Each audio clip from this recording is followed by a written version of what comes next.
Thanks for tuning in to the Women's Vibrancy Code, a podcast dedicated to helping women move from exhausted to energized, balance their hormones, and feeling turned on by their life, their lover, and themselves. I'm your host, Maraya Brown. I'm a Yale and functional medicine trained women's health expert, midwife, mom, keynote speaker, and self-made entrepreneur. I'm the founder of my signature program, the Women's Vibrancy Code. So sit back, relax, and let's chat about your energy, hormones, libido, and embracing your feminine power. Oh, and you might want to have pen and paper to take some notes on some of these episodes.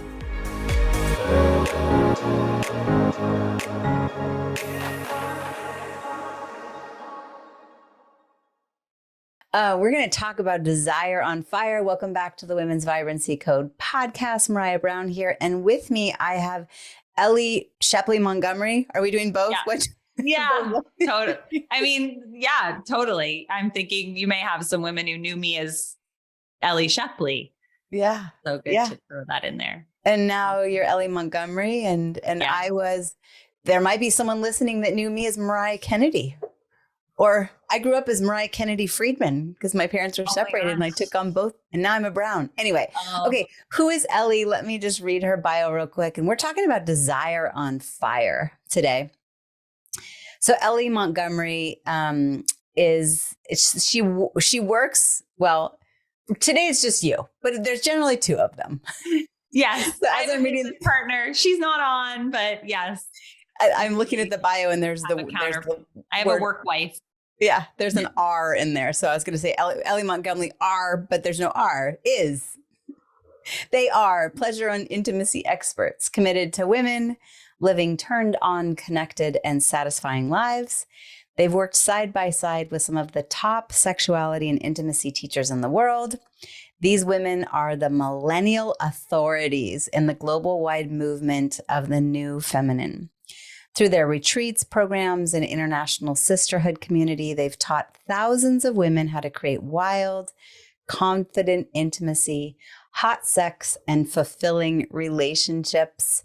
I'll have all their social media links and their link in the bio. You're welcome to grab it. And you may have already picked up the fact that if you are listening to this episode and there are little ears in the background, you might want to put your earbuds in. This is likely not going to be a PG-13 conversation. Yes to females as they age, but maybe not for the little. So just as a heads up there. Anything you'd add to just the bio in the intro, Ellie? Well, just that I'm a new mama. Mm-hmm. That's not in there. Yeah, I had my first baby a year ago, and that's a whole new part of my story. Navigating relationships and intimacy and sexuality as a mom. Yeah. Yeah. Mm-hmm. And will you just maybe say a little bit about your counterpart since she's not here? Yeah, totally. Well, first of all, just want to say I'm so honored to be here. Thank you, Maraya, for having me on.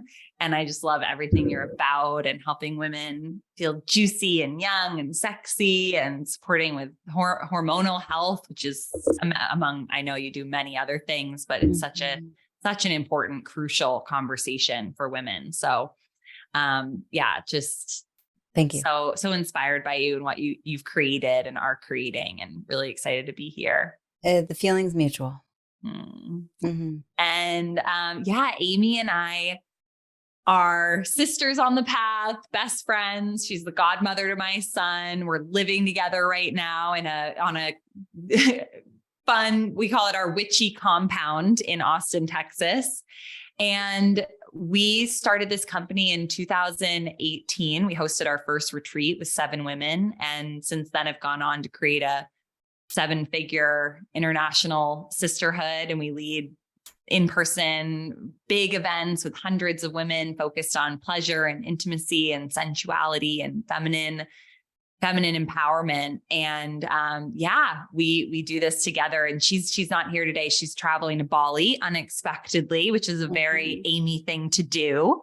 And so it's just me today, which actually feels resonant because I know that, well, first of all, I just have a lot to say right now about motherhood and I feel like probably a lot of your community are moms. And I think we both have a lot to say and share around the topic of like feeling sexy and turned on and juicy in this stage of life where you're giving so much to others. And whether everyone listening is a mom or not, I mean, this is just the conversation for women in general. But yeah, I feel like you and I could fill hours sharing about this topic. So it's actually perfect that she's not here. Yeah. Well, it's yes, I think of it as kind of a female phenomenon of feeling like we're giving and pouring out, and often saving table scraps for ourselves or burning the candle at both ends. I often hear that. But as mothers, yes, I'm also a mom of 3. And I've been a midwife attending births since 2000. So supporting lots of women becoming mothers in that transition, but also running a business and caring for others in the world and being the breadwinner in a home, which I think we share that as well. I'm actually not the breadwinner. Okay.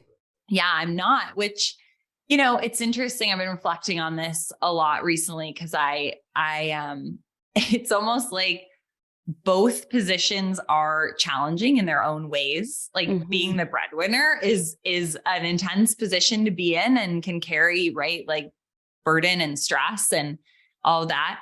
And in my relationship, I'm not the breadwinner. My husband has a really thriving career, and actually, since becoming a dad, has unexpectedly stepped into his purpose in a whole new way and feels this like fresh excitement and motivation. And he's building a whole other company right now that came out of fatherhood.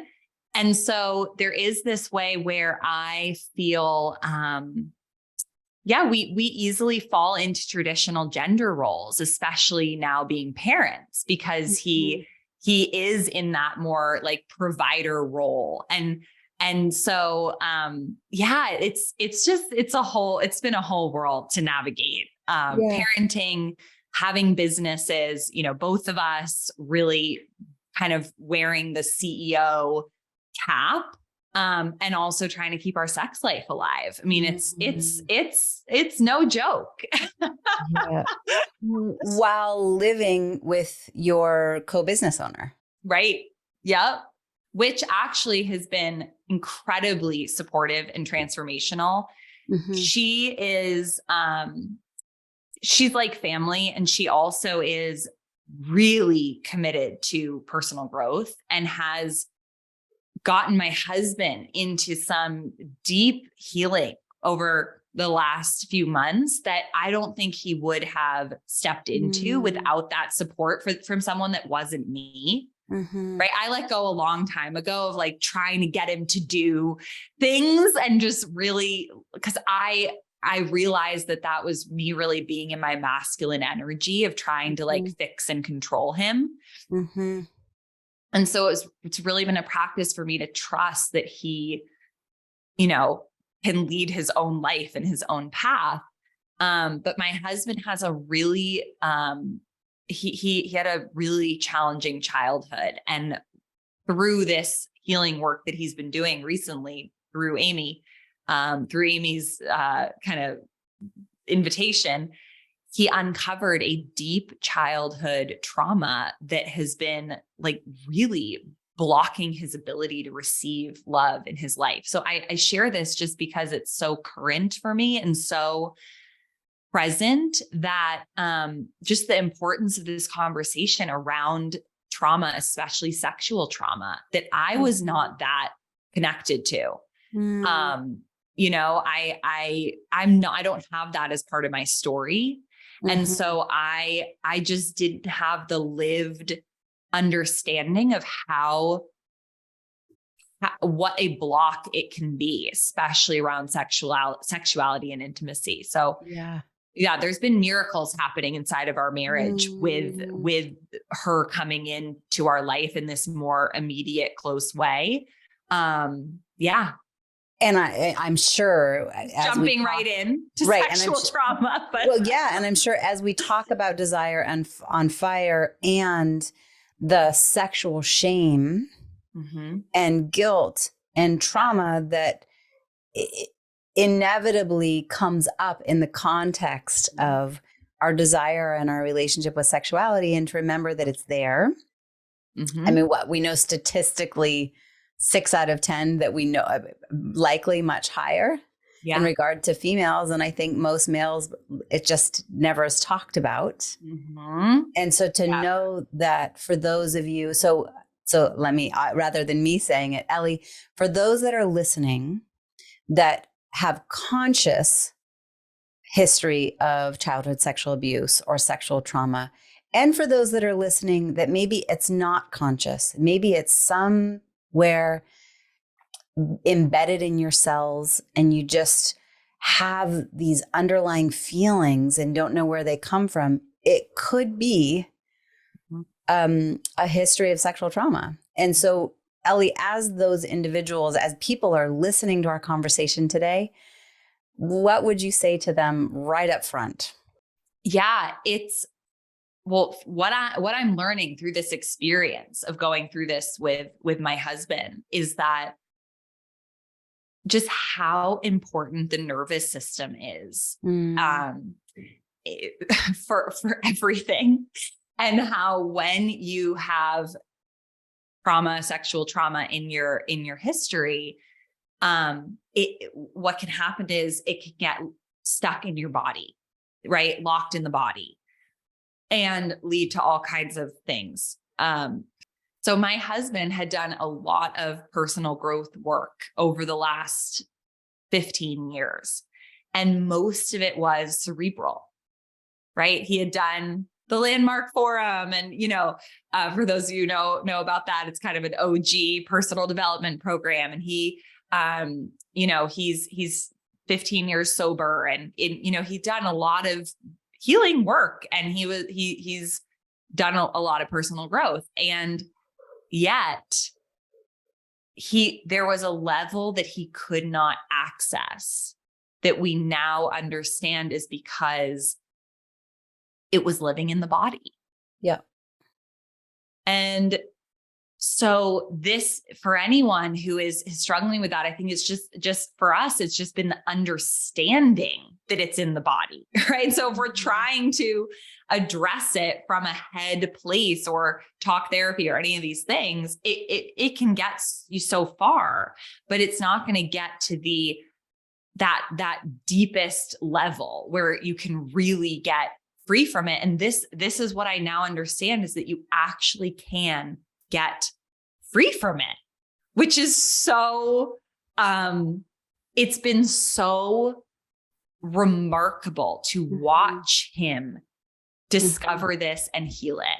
And really for the first time be able to be present in the bedroom with me in a way that he couldn't before, because he was carrying so much shame and didn't know that that's what was in the way.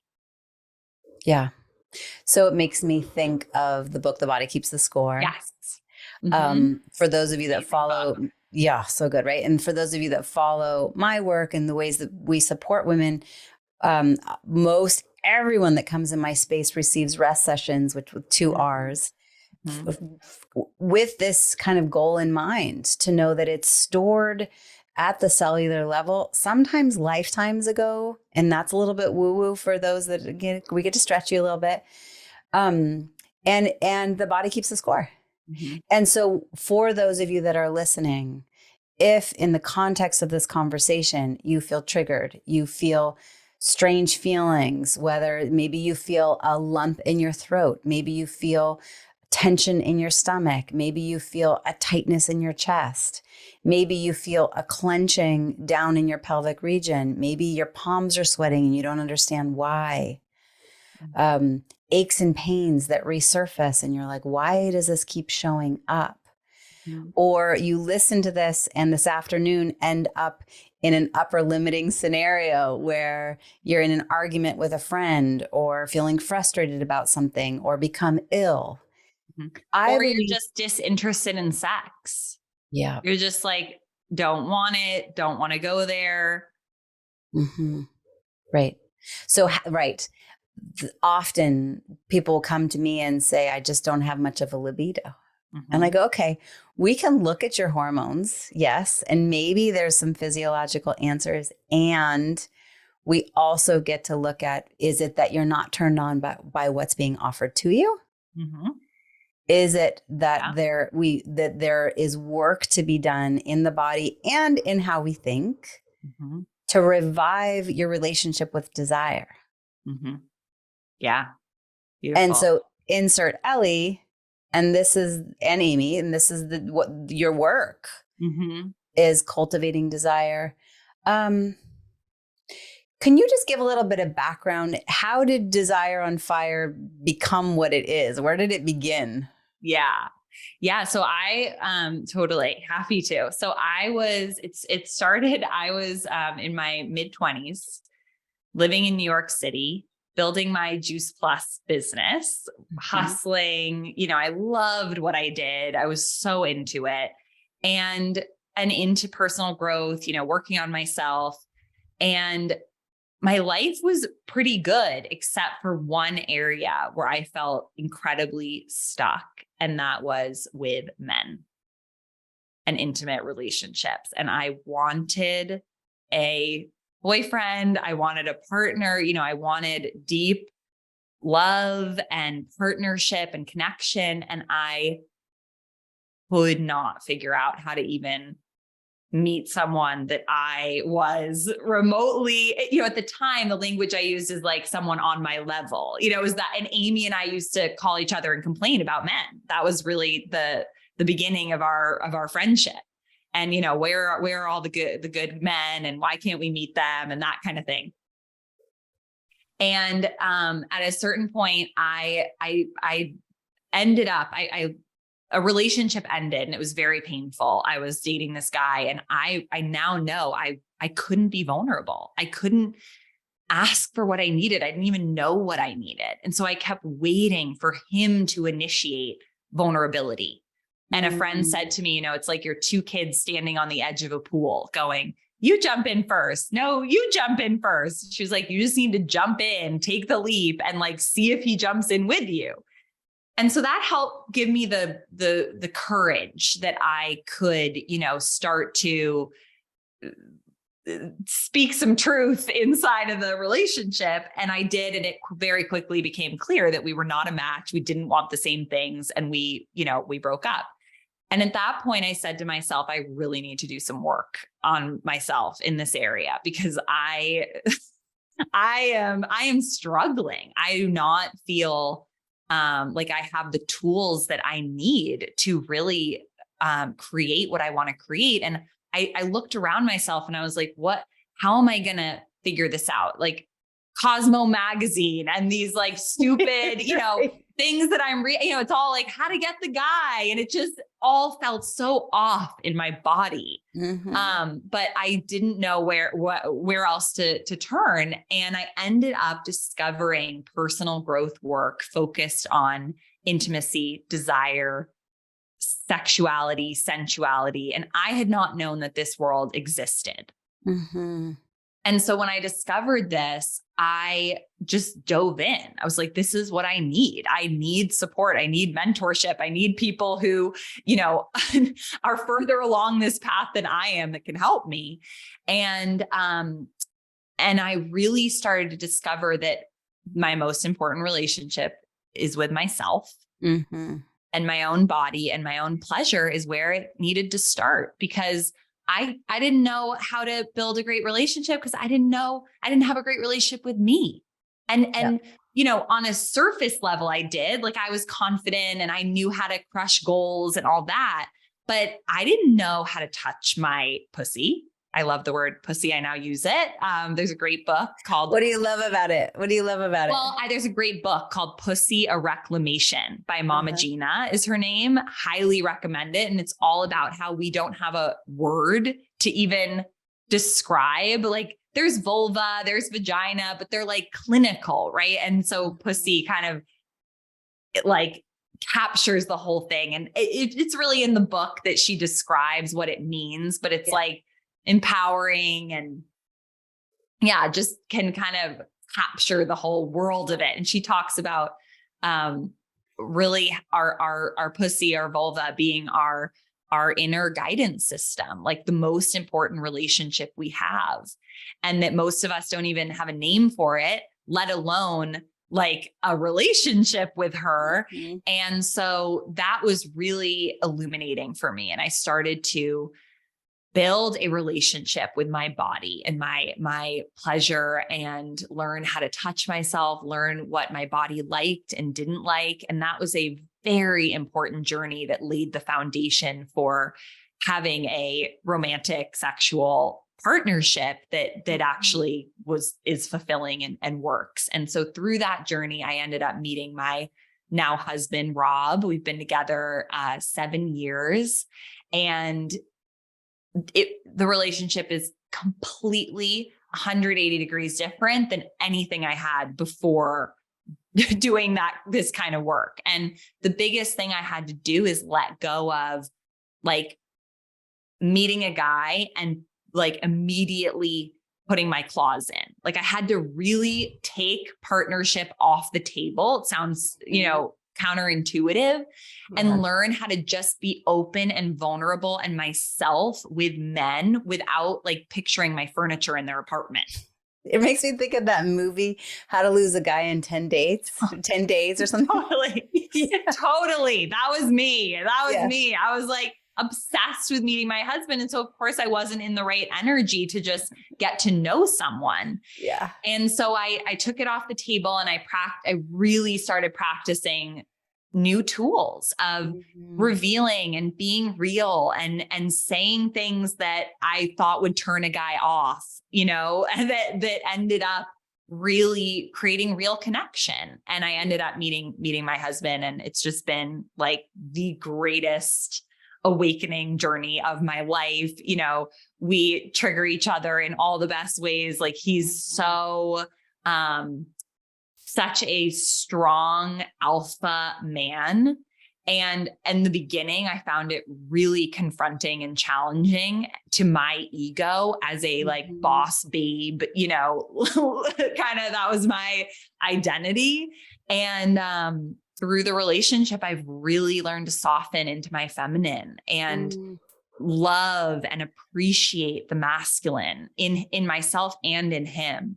And it's been a very healing, very beautiful journey, on many, many levels. We had our first child last May. Bear is his name. And that's been beautiful, seeing him become a dad, becoming a mother, which has always been such a dream of mine.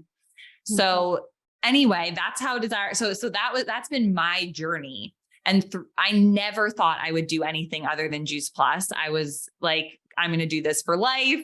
But through that journey, I started to feel a deep calling to share this kind of work with other women. And I have this incredible story because I literally went from, being totally clueless with men to creating this beautiful relationship. And we got engaged 2 months after we met, Rob and I. It was like so clear. And I was able to be so clear in myself and in my desire. And it was just like truly my spiritual sexual awakening, through this journey and through this marriage. And so in 2018, and then I introduced Amy to this kind of work. So she saw this all unfold. She's like, who is this man and what is happening? And like you've betrayed the club of the, man-hating club. And I said, I found something really, really amazing and transformational. And I suggested that, or I just told her about it, and she was like, great, sign me up. And we went on really parallel journeys, and she also healed so much of her shit with men. She's not in a relationship, but she has a really empowered, beautiful dating life, and has had many different, partnerships and loverships with men, and learned a lot about dating. So we now really bring these two different perspectives to the work we do. I'm married and have a child. She's dating and, single. And so we're really able to speak to a wide, array, like a breadth of the female experience with intimacy and relationships, and how, like, overall what we teach is how to have a really fulfilling, juicy, satisfying relationship with yourself. And from there to create really sustainable, beautiful relationships with others. Two questions. Thank you for sharing all of that. And I there were two things that I heard that I'm like, ooh, I'm leaning in. I want to hear more.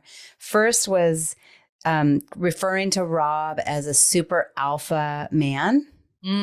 I'm curious, what is that for you? When you think of a super alpha man, in what ways is he a super alpha man? Yeah. The main thing is he's in his leadership. And I think, there's a real conundrum facing women of our generation, which is that we have been taught to be the leaders of our life, to, lead the show, to build the businesses, or to have the career, to lead our families, to, lead it all and do it all. And what I find is a lot of women in their romantic relationships actually want to be able to let go and not be in the driver's seat, and to have their partner, say, I'm taking you on a date night, be ready at 6. Or to, in the bedroom, right, to take control, to take the lead. They want women, actually a lot of women, not all, but a lot of women really crave that.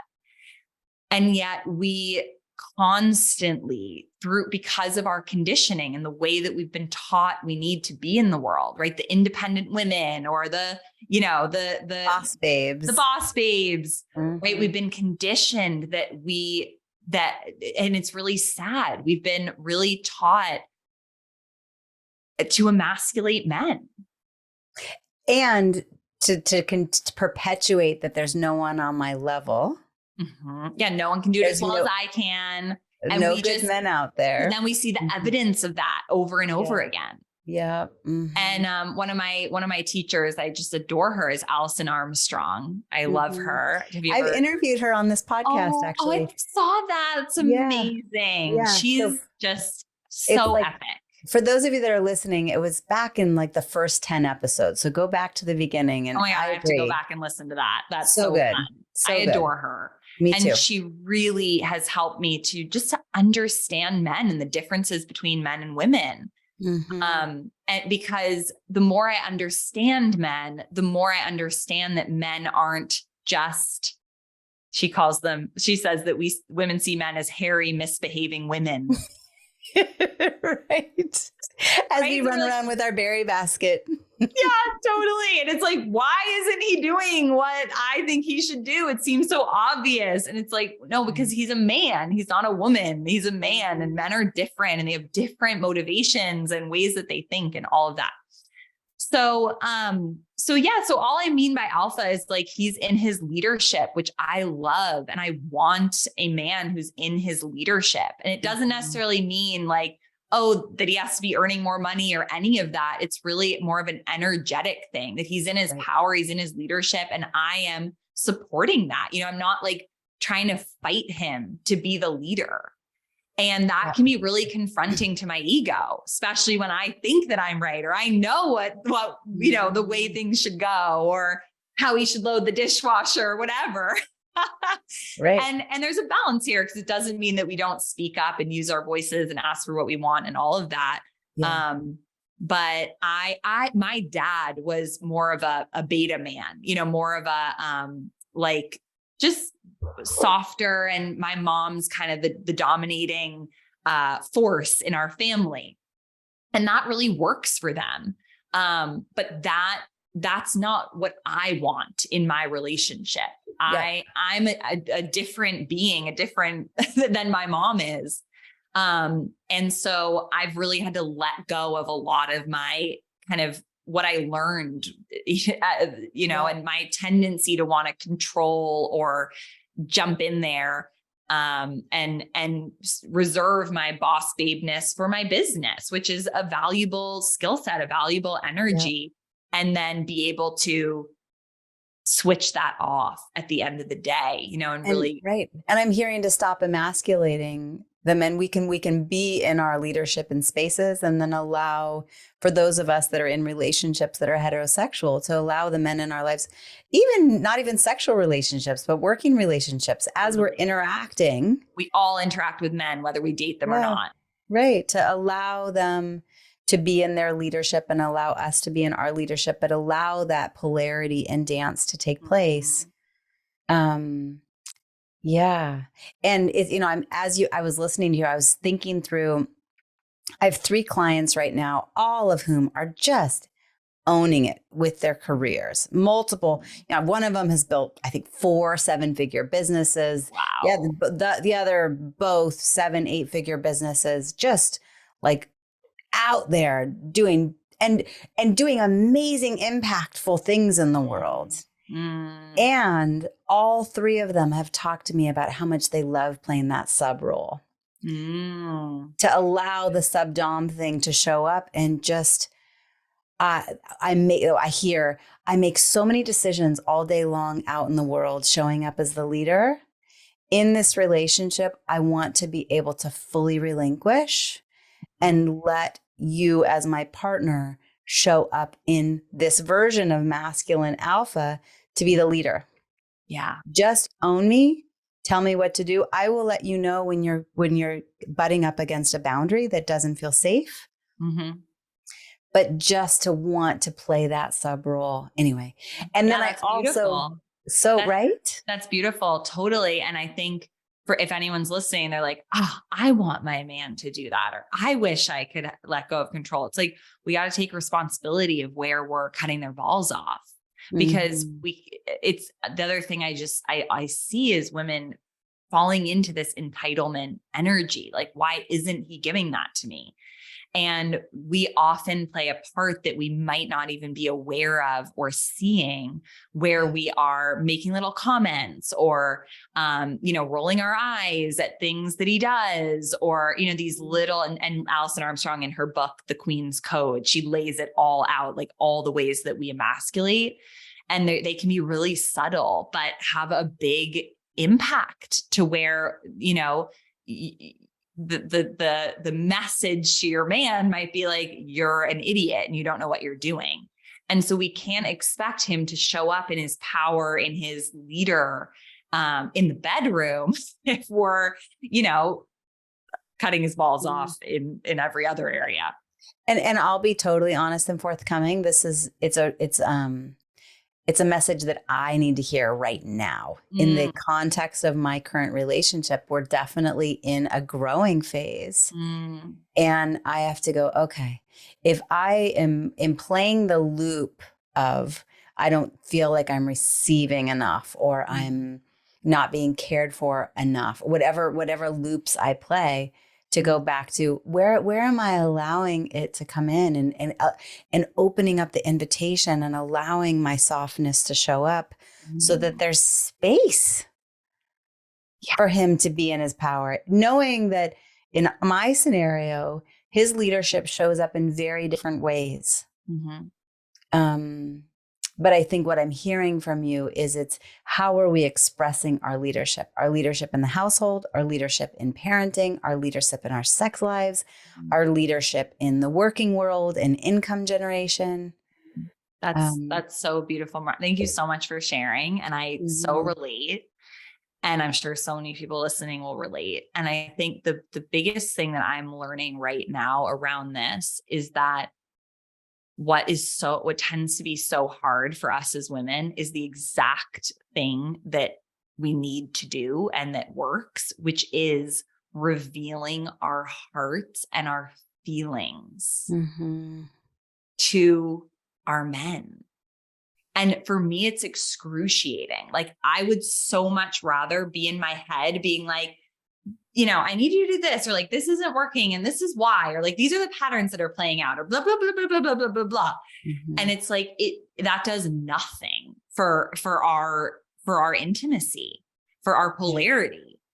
And so what I'm practicing, and I am very much being humbled around this right now and how hard it is for me, is to drop into my heart and just express, I'm sad. Mm-hmm. Or I'm angry, like the raw emotion, and letting him feel me. Mm-hmm. And then sharing needs, like, I need sex, or I need your help. How vulnerable is it to say, I need your help? It's like, as a boss babe, as an independent woman, like, that's exactly what I'm told never to say, never to need help, never need anyone. But that is what ignites the masculine urge to provide. Mm-hmm. If we're in our heads, like, coming from that place, that like urge in them doesn't get to, they don't feel it. They don't want to devote, right? It's what calls out their desire to devote themselves to us, is being able to feel us in our vulnerability. Mm-hmm. Right. And I'm thinking, particularly when I'm noticing myself in my head judgmental space, like this morning, Totally. I found myself thinking, there are times I feel like I have a fourth child in the home. And that is so judgmental. I just heard another woman say that the other day. But it's like, it's so coming from my intellectual space and my judgmental space. Mm-hmm. And so then I'm like, okay, I'm going to make an appointment with with our couples therapist, and like, give me a space where I can dump it all out. Like, I feel like I want to just have a place where I can spew out all the judgment that I hold in. Yes. In a safe container, because I know that to go tell him, to talk to him about that's not the place. Yes. To share with him, here's how I feel. Mm-hmm. Here's where I feel it in my body. Here's my process. Mm-hmm. Not from like process, meaning here are the other times in my life where I had this same feeling. Yeah. Beautiful. But it's like such a journey. It's so real and raw. And I think that we could probably talk about it for a long time. And then it impacts our sex life, and it impacts the vulnerability and the intimacy there, and his ability to show up as a leader in the bedroom. Mm-hmm. Yeah. And the other piece that I heard you share when we're still on question number 1, Ellie. I love it. This is so great. I'm like, this is all we need to talk about. as you were talking about, my first question was, how did desire and fire become established? And hearing your story, one of the things I heard was finally exploring my pussy and allowing myself to self-pleasure. And so are you saying that you had never self-pleasured up until that point? I would use a vibrator. Uh-huh. And I had shame. I don't even know where it came from, because I was raised in I didn't have sexual trauma that I'm, aware of. I was raised in a very sex positive home, but I think just from our culture and our world, I had really internalized this shame. And so I felt like my pussy was gross. I thought she smelled, she didn't look good. I wasn't like, oh my God, I want to worship you and connect with you and pleasure you. It was like, oh, at times I would have an urge and I would use a vibrator and be done. And so I relied on a vibrator to have an orgasm, which is another reason why I felt like I need to explore this, because it impacted my sexual relationships. It was like I was reliant on this vibrator, and I knew that more was possible. Mm-hmm. And so in the work that you and Amy do with Desire and Fire and your community, you're now supporting women having an intimate relationship with their pussy. Yes. Yeah. Yeah. And we don't start there. Okay. I'm like, are you self-pleasuring together in the room? I haven't been to one of your events. Like, is everybody out with a mirror checking out their labia, smelling each other's vaginal microbiome? Like, what are we talking that here? would be maybe in our most advanced programs, but no, we have a 5-day virtual experience that's coming up. It'll be in July, called the Pleasure Revolution. And we guide women through a really deep embodied process over these 5 days to start to build a relationship with their pleasure and their bodies. So we don't even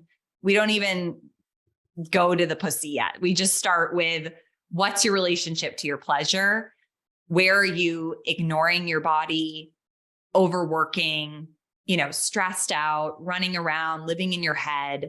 And we invite women into an experience over 5 days of really prioritizing their pleasure in whatever way that shows up, whether it's like having a warm cup of tea in the morning in the sunshine, whereas before you might have just shoved down a bagel and, run out the door, or, like giving yourself a bubble bath in the evening and slowing down and taking some deep breaths, and like just some simple ways to incorporate more pleasure, and seeing that you actually can be more productive, right? More alive in your life. You can get more done. Like, we tend to think, if I slow down, especially as high achieving women, like if I slow down, if I give that to myself, I'm going to everything's going to fall apart. And I'm gonna, just want to go retreat from society and lose my job or whatever. We have all this fear around it. And so that's really our intention, is just to help women see that it doesn't take much to fill your own cup. It can be like micro pleasures. If you're a busy mom, I call them, micro pleasures, like massaging your breasts with oil when you're in the shower. Like, how can we weave in pleasure, putting your phone in the other room when you're having lunch, and really, having a moment with your food, that can like infuse this juicy orgasmic energy into your life. And you can see that life really can feel so much better than when you're in that like man mode that we've all been taught to operate in. And, it's so beautiful. It's so feminine. And I see the same thing for myself and for the women that I work with. When they start relinquishing the visual that I always have is gripping the steering wheel with both hands, like pedal to the metal. Totally. To take a pause, put on cruise control, put the windows down, put on some good music. Bladder's full, stop and empty it. Have a snack, take a nap. And now they're in this like pole magnetic space, which we all feel. We all know what it feels like to be in a room with a woman who's in that magnetic pull energy versus push, in the receivership, in the surrender. And, as a midwife, I think, of the hundreds of births that I've seen, it's the women when they really drop into the surrender, that their power is just palpable in the room. So I'm curious around this prioritizing self and pleasure, and then the shame and the guilt that kind of runs the show and has been running the show, and the wait, I have to perform. I'm type A. I got to get things done. How do you help women, and what do you think about the role of surrender in all of this? It's huge. I mean, it's everything. And that, I would say, that's really the thread that runs through all of our work and all of our programs. Like, we don't use that word per se, especially in the beginning, because it's kind of, I always felt like surrender, like, how do I do that? Or what is that? It's kind of it's a big concept, right? It's a spiritual path. But absolutely, it's everything. And I think that it's a muscle that we haven't been taught to flex. We've really been taught to work the muscle of self-will and like get it done and check it off and climb the mountain and, land the client, blah, blah, blah. And what I do believe that women's like such a superpower that we have as women, an underrated superpower is surrender. And I love that you brought that in, because that's really like our intention is to have women see that when you do surrender in little and big ways, there's like magic and miracles on the other side of that. And that's what I've seen through my own journey. There's been so much surrender, so much letting go. I mean, identities, motherhood is a huge surrender, right? In general, like I've been through a whole death of like who I was before. And I liked myself before. And I'm like in this new reality and this new identity. And who am I? And do I even want to work? And like what's my marriage now? And, all of it. And, but what I've seen over and over again on my journey is that when I surrender, when I let go, when I choose to trust, when I stop gripping that steering wheel, what unfolds on the other side of true surrender is like so much greater and more fulfilling than what I ever could have even imagined with my conscious mind. Mm-hmm. And Desire on Fire really came out of that. I had to totally let go of what I ever thought my career would be. Like if I was trying to self-will my career and make this happen, none of this ever would have happened. And it's such an expression of who I am and what I believe in, and so much bigger than what I could have imagined when I was like gripping to what I thought I wanted and needed and who I thought I was and all that. And so that is just so what I want for women to see, to get to experience like, oh, wow, I just surrendered. I just let go. And like, this isn't why I did it, but now like this client just emailed me that they're ready to sign, or like, that it doesn't mean that you're letting go of your dreams. You're actually like, surrender is the path. It might look different than what you thought.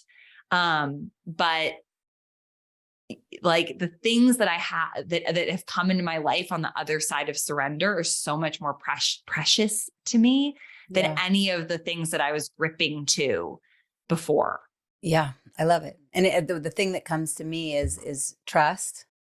And there's so much around vulnerability. You've talked about vulnerability a couple times, and with Brene Brown, I feel like there's a lot of hype, but also importance and validity. And this surrender conversation, they're like this intimate triangle: trust, vulnerability, surrender.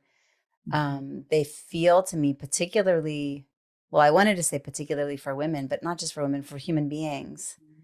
It feels like such an important piece to taste the nectar of life and to have the depth and to experience the desire. We've talked about so many different things, and there were a few questions that we wanted to make sure that we got into. And one of them is around friendships and sisterhood within the Desire on Fire community, and it being a unique thing that you and Amy have created. My understanding is that there's a distinguishing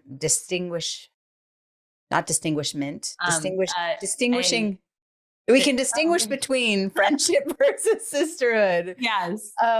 What's the difference? Yeah, such a great question. So what I said, so the difference is friendship is like, we all have friends, right? It's like who you want to go out to brunch with. And when I was living in New York City, it was like, I constantly had friends around me. We had fun. We went out, we did things together. But when I stepped into really having sisterhood, what it provided for me was this depth of connection that was so far beyond what I ever experienced in my friendships. Like maybe I would have moments of it, in friendship, but this was like the purpose of the relationship is our growth and healing and expansion, right? It's not to like be nice to each other, right? And that's really what I think friendship is, you know, that it, you see with friendship, it's like, oh, well, I don't want to say that because, you know, I don't want to rock the boat, or I don't want to hurt her feelings. And in sisterhood, it's like an understanding that you don't shy away from the truth and what needs to be said. And, you know, for the connection and for each other's highest, you know, growth. So I have sisters that I wouldn't necessarily be friends with in, you know, in my former life. Like they're not my, you know, it's not like, it's not necessarily like the most easy connection. I have sisters like that where it's like, we're really in this because we're in it for our growth and we say like our wake up. Mm-hmm. And it's similar to my relationship with my husband, you know, like he triggers me in certain ways. Like he's not, we have a real agreement around truth in our relationship and our marriage. And that's just very different, right? Than like relationships that are for, ease or, you know, to make each other happy per se, or like, you know, kind of that paradigm of relating. Yeah. I don't know if you've ever read Seed of the Soul or if you're familiar with Gary. No, sounds good. I'll add that to my list. Well, spiritual partnership, actually. So he's a dear friend of ours, and we spend a lot of time with him. And it makes me think of what I hear from Gary is this concept of authentic power and spiritual partnership. Yeah.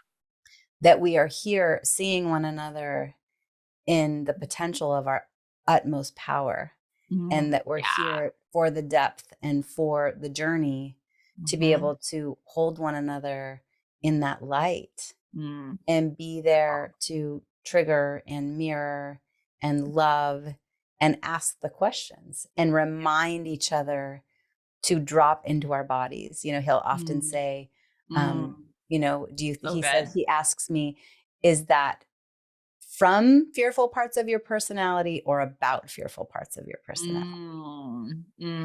And where in your body are you feeling that? And what is it that you're feeling to be able to, so that's what I'm hearing is for you, sisterhood is kind of what I think of authentic power or spiritual partners. Yeah. And so within the Desire on Fire community, what I'm hearing is that ultimately you're wanting women to tap into their own desire and their own pleasure and potentially their own relationship with their pussy, but also creating a platform where women have true sisterhood with one another.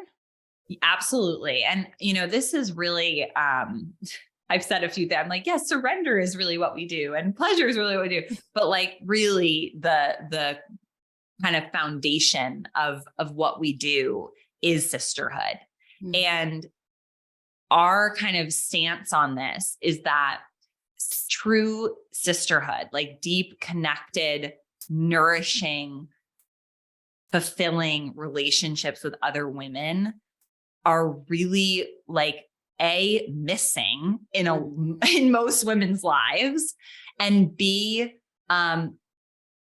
like able to fill something in our soul, in our heart, in our everything that is deeply needed, and that most of us are trying to fill with our romantic relationship. Right. And our partner is just that's not their role. They're actually not able to fulfill all the connection that we need as women. Yep. And so this modern society has just not set us up very well. And that we're like in these nuclear families, like so dependent on our partner for so much. And so we're like, let's open that up. Let's like, we're all for monogamous relationships, but let's open up let's get you nourished with relationships with other women so that you can come to your partnership, like filled up and see how much more like play and right. Like how about this? Our partners are for play, not for processing. And that doesn't mean we never process anything with our partners, but it's like coming from that context that like, there's so much juiciness and sexiness and play available if we come with our cup full. And that's really what women are for. Like women are for filling up men are for practice. That's fun. We get to practice our play with it. Yeah. Like, so, practice our tools yeah. Yeah.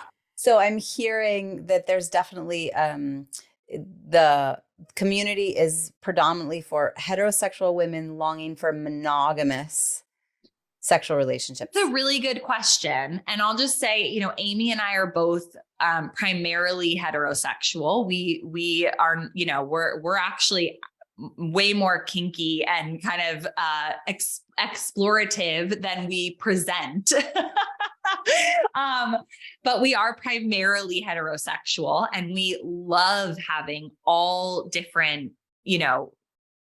we do work primarily with women, but we love having lesbians, bisexual women, like all kinds of different, we have no this is for heterosexual women, but we do speak primarily from our experience. And we made that decision a few years ago. We were kind of trying to speak to everyone in our language. And we realized this kind of just dilutes the potency of our teaching if we're trying to speak to every possible scenario. But we do have women of different sexual orientations in our programs, and we love that. And we welcome that. We have a lot of women who uncover different, desires inside of our program. And we love that. And that's a lot of what we do, is create a safe space for women to explore desires. And we know that a lot of women who come into our programs do want monogamous long-term relationships, and they're maybe struggling to create that. And so, it's not like this is all about monogamous relationships, but that is what I have. And, primarily, so I speak to that. But yeah, we're whatever your desires are, great. I have a monogamous relationship, kind of. Monogamish. We've had a few really beautiful, I'll just say we've had a few really beautiful experiences with other women, which has been really amazing for me, because that was a desire of mine, for many years. And we really did that in a really healthy, it blew my mind, the whole thing. We actually had a relationship with another woman inside of our marriage. And it was just one of the most beautiful healing experiences we'd ever had. And I do want to talk about that more. We haven't really done a full, dive about it. Yeah. But that's what I mean when I say monogamish. Yeah. Yeah. It feels like an important piece to clarify and just, especially and Amy's also has had an, at least one experience with another woman that she talked about on our podcast about her making love with a woman. So if anyone's interested in that, I think it was called, Amy has sex with a woman, literally. So we're open about our experiences and our, our adventures that we've had. But we are both primarily heterosexual. Got it. And I'm hearing that both in the nature of a woman exploring her desire and her pleasure, and in the context of a monogamish relationship, that really the foundation is starting with a woman looking at herself and her own experience with her pleasure, her own experience with her body, taking account of, am I treating my male best friend or my male husband, my whatever, as my be all end all, and expecting him to be another woman that I can process with rather than play with. And so to create sisterhood, where there can be women with women that have the depth of their relationship and a place to process, a safe place to talk through. Yeah. So that it's not all put on other relationships that really probably aren't created for that context. Yeah. Yeah. Yeah. Totally. Yeah. And, it's for play. And for the romantic relationship, I view it as being for play and for practice, because again, most of us weren't taught how to have, like, what models there aren't a lot of models of, thriving long-term partnerships where there's polarity and there's, the sex is alive many years in. I mean, we are taught to like give up on sex in a long-term relationship. And I get why, as a parent, I'm like, it is, it takes something to keep a spark alive inside of a long-term relationship where there's a lot of responsibilities. And so from everything I've learned about intimacy and relationships, I have to practice how I communicate, how I ask for my needs and desires, how I show up. Like, it doesn't come naturally to me. I've had to really practice these tools and these ways of being and relating, like the not emasculating thing. Like, that's a practice for me. Left to my own devices, like when I'm not at my best, I will just, act the way that I saw, like act as my mom acted or whatever. It just comes out of my mouth. And so I'm more resourced to be able to show up and practice with my husband, practice being the loving, surrendered wife that I want to be. If I have that backing from my sisters, and especially if I have sisters who will point out like, hey babe, like these are like, look how you're being right now. Cause I often don't even see myself. And so I need that reflection, that loving reflection from my sisters to be able to see myself, to be able to then show up the way I want to show up. And it's what's missing, right? There's so much colluding that goes on. It's like, think about the way we act. It's like, we just call the man an asshole, right? We collude with each other as women. And as women, there's cattiness and competitiveness amongst ourselves too. I mean, I so relate to a lot of what you're saying. And although my personal experience of, I always had really open sexual relationships from early on that felt empowered, sex with men, sex with women early on that were safe and my desire and my pleasure.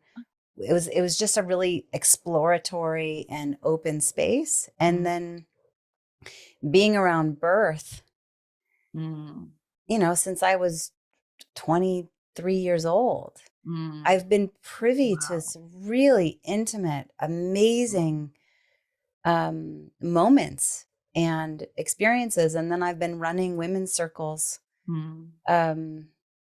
since 2007.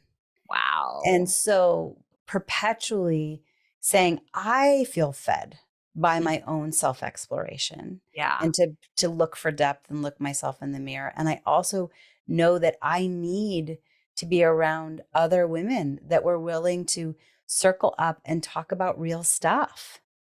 And call a spade, even if it feels confronting, and be there to love one another and support one another. And then facilitating women's retreats too. It's so spectacular and also striking for me how often women will say, I've never said this out loud before. This is the first time I've ever felt safe being vulnerable in front of other women. Yeah, that's so beautiful that you hold those spaces, and especially where women can share like that without anyone trying to rescue them or fix them, which can also come in. But I was really blown away going through birth this last year and meeting my midwife and my doula and really getting introduced to the world of birth workers and how similar first of all, so much respect and appreciation for birth workers. They're unbelievable. But to me, it's like the ultimate feminine work, right? It's like, this is why you're so, I'm guessing so tapped, like we speak such a similar language. You're so tapped into surrender, to the feminine, to sensuality and the importance of that. And it's because this is the midwives, this is the they're the OG intimacy coaches. Totally. It's And so, relationship with our vulva, relationship with our yes, vagina, relationship with our exactly. bodies, relationship with our bodies changing, To relationship the with divine, to Mother Earth. aging. Yes. Our Mhm. bleeding, all of it is, yeah. Yeah. So I'm So, so moved by that, and that's your background. And so I really had that, like, I was just blown away by meeting these women and mhm, the depth of their commitment and devotion to women mhm. and to life. Yeah. And yeah, I was just really, really moved. It's a spectacular space. And although I don't attend births anymore, I still feel like I midwife women through chapters of change. Totally. Yeah. And It's still, using all of that magic and yeah, wisdom. yeah. And to think through, the births that I midwifed in West Africa or in Central America or in Haiti and in huts and in bathtubs and hospitals and birthing centers. It's really not all that different. Mm, wow. There's a So there's a much respect universe. that you did that. Well, and there's just a universal energy. We all want to Yeah. feel heard and seen. We all want to cultivate our desire. Mm-hmm. We all are longing to be connected to our bodies Yeah. and feel connected to one another and some higher purpose in the planet, not just, scroll through social media, watch some TV, get your Starbucks, go to work and come home. Or at least not the people in my space, and it sounds like not at all the people in your space. Mm-hmm. Yeah. Mm-hmm. Yeah. We could talk forever, and we I didn't even get know. into a woman's satisfaction and relation and sex I and orgasms know. and And all you have that. so much to say about all of that. That will have to be part 2. Yeah. You talk about that on your podcast. Like, have you Yeah. shared your incredible, what you shared with me? No, not necessarily in the podcast. I mean, definitely in more intimate spaces at the Yeah. retreats, within my program, within the work Yeah. that I do with women. Um, it's interesting as a Yale educated healthcare provider. Um, there's this fine line that I'm writing and starting to push the edges a little bit of Mm. not just being the educated person that can read your Dutch plus test Right. and help you with your hormones, but also there's a reason why. So since I left brick and mortar and launched online, at first it was kind of surprising how many women came to my programs wanting to really explore more around their sexuality Mm. and their questions around vaginal smells and labia and Yeah. orgasms. And I thought, I'm not a sexologist. And there was definitely some identity crisis Mm. going on there, and where I'm accustomed to having, my certifications Right. and my education to back it. But I also had to trust that they're trusting me for a reason, and they're asking me these questions. And the reality is I have been around very intimate sexual scenarios and conversations as a midwife and a women's health provider, and running teen clinics and STD clinics Wow. and and so then to be able to surrender a little bit more and relinquish the control, to be able to share some vulnerability around my own sexual journey. And so what she's referring to, she knows that I squirt. Mic drop moment. uh yeah. It was Amazing. it was something that I was curious about, not super attached to. But females can ejaculate, and I have my own theories. I actually think that there is a Mhm. anatomical prostate that women have that just hasn't Yeah. been identified. And I know Dr. Deborah Sandell talks about it, right? Yes. Yes. Yep. And I think there's some women that I was just interacting with a woman. She says every woman can, and it almost left the women at this table. I could feel Mm. the energy of guilt. Mm. It's like, Mm. well, but does every woman want to? It also Yeah. is kind of messy and creates other Yeah. complications. Like, for Yeah. what purpose? Yeah. But I will say it is a very different experience. It's a Mm. much more external, Mm. like pushing out of Yeah. energy Release. and a different roar or release versus a pulling up. Mm, And so I bring that up because yes, I have my own, um, from a sexuality perspective, it's been quite liberated. I do have my own history of sexual abuse as a child mm, that had nuances of trauma and triggering and fear. mhm, And I don't know if I can say it's completely gone. It feels pretty healed. It feels pretty worked through and no longer stored in my body. mm, So it's been a source of more empathy and compassion. mm, Um, and I really love supporting women to feel liberated and free in their bodies and to relinquish the shame and guilt mm. that when they get really honest is there. And Yeah. we get the privilege to uncover, where is this coming from? Mhm, And where in your body do you feel it? And how do we create new feelings? mhm. Yeah. And for what purpose? For the depth, for the sisterhood, for the change in relationships and sexual dynamics. Mm, I think for many of us, our sexuality is one of the paths to healing. absolutely. Yeah.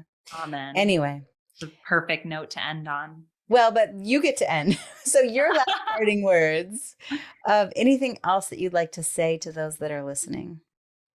Hmm. I think we talked about a lot in this episode, and I'm so curious, what you got from it if you're listening. And I love to connect. My Instagram's Ellie Montgomerie with an IE, or Desire on Fire. So would just so love to hear takeaways, questions you have. We, like I said, we covered a lot, and some of it may have resonated, some not, and that's all good. Take what you like and leave the rest. Yeah. Yeah, but I think what you said, Maraya, really nails it on the head, that your sexuality and sensuality can be such a powerful road to healing. And Mhm. it tends to be a later stop on the personal development train for most women that I know. And so if this is new to you, if you're like, oh my God, this is like totally unexplored territory for me, you're not alone, and it's all good. This is why I was so blown away by Maraya when we had we had a call a few months ago, and you shared with me about your incredible sex life with your husband. And I was just Mm. so moved, and so, because to me, it's the ultimate flex. I know everyone's saying on Instagram, the ultimate flex, but I'm like, the ultimate flex is like, to really be thriving in your career and family the way that you are, and to have a alive, satisfying, fulfilling sex life where you're really liberated. Like that is to me, that's the ultimate dream. And I think we just don't talk about it enough. And it's such an ignored part of most women's lives. And it's like, who cares? You have all this success if that part of your life is not what it could be, or what you want it to be. Yeah. So that's really the realm that we work on, is helping women reclaim that part of their life and bring the shadow, bring it out of the darkness, right? Where most of us, it's like shoved into the basement, or, just not talked about, and bring it out into the light in sisterhood, so you can really heal what needs to be healed, and have that part of your life be the source of all the success and all the things that you create. Yeah. Yeah, I love it. And earlier you said, often people are doing the personal development, the landmark, the reading the books. You have coaches that are helping you with your business and your mindset. And it sounds like you and I both share in this idea that we can't neglect our bodies. So in my Yeah. space, you don't get to neglect your health. Mm-hmm. Yeah. And I also believe we don't get to neglect our relationship with our desire, our Mm-hmm. pleasure, our sexuality, because it will be the thing that will then propel your business if you're wanting to build a Right. business. It will be Yeah. the thing that creates more satisfying relationships Mhm. with men and women and coworkers and your children when we allow ourselves to exist from a filled up cup. Yeah. And filled up it means you get to experience pleasure and desire without guilt and shame. Yeah. Yeah. So I too would love to hear from you. If you share with Ellie, share with me too. What are the key takeaways? That's always fun to hear. And I'm grateful for you and Amy, even though she's on her way to Bali. Yeah. I'm slightly jealous. I know. And just thank you for what you're doing out in the world and to igniting women. Thank you so much. Thank you for having me on. And yeah, we'd love if anyone wants to join. We have our pleasure revolution. Is it okay if I share about? Yeah, totally. So yeah, our pleasure revolution 5-day virtual event starts July 10th. And yeah, if you resonated with this conversation, would so love to have you be a part of it. And you can just go to desireonfire.com/the pleasure revolution to sign up. And it's in Austin, Texas. Is that right? No, this is online and it's free. It's online. Yeah, we do have an in-person event in the fall in October 13th to 15th. Okay. Everyone should come to that. It's freaking epic. The Desire on Fire experience. Yeah. But yeah, if you want to do something more immediate, the 5-day virtual event in July. So it's like a challenge or a launch or a workshop. Yeah. It's a free, July 10th, 5 days. Yep. July 10th to 14th. Thousands of women from around the world. Our vision this year is to have 5,000 women go through it. Amazing. All right. Yeah. Got it. And what I'll do is I'll also grab the link from you and we'll make sure to put the link to that in the show notes. So thank you again. Ellie. Thank you so much for having me. So fun. Absolutely.